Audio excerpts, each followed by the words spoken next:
নমস্কার বন্ধুরা, মামুন শাহ ব্লগে তোমাদের সবাইকে স্বাগত। বন্ধুরা, আজকে তো প্রজাতন্ত্র দিবস, তো তোমরা কে কে প্রজাতন্ত্র দিবস উদযাপন করছো আমাকে জানাবে কমেন্টে।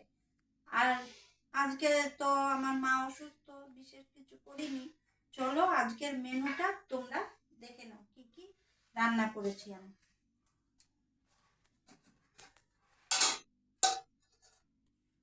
এই দেখো বন্ধুরা, ভাত,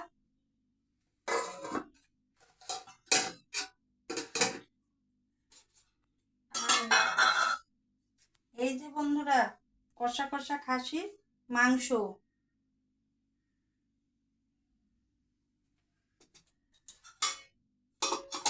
তার সাথে আছে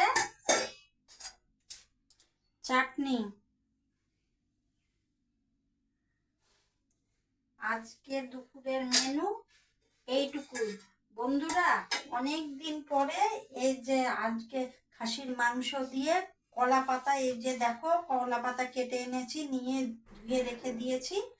এই কলা পাতায় খাসির মাংস খাবো। ছোটবেলায় মামার বাড়িতে আমরা যখন যেতাম ঘুরতে, তখন আমার দাদু এরকম করে কলা পাতা কেটে এনে দিত, আর মাংস রান্না হতো, তখন ওই মাংস ভাত কলা পাতায় খেতাম, খুব স্বাদ।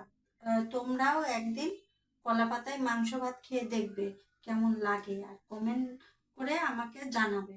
তাহলে বন্ধুরা, আজকের ব্লগটা এই পর্যন্তই। দেখা হবে অন্য কোনো ব্লগে। তোমরা ভালো থেকো, সুস্থ থেকো। বাই বন্ধুরা।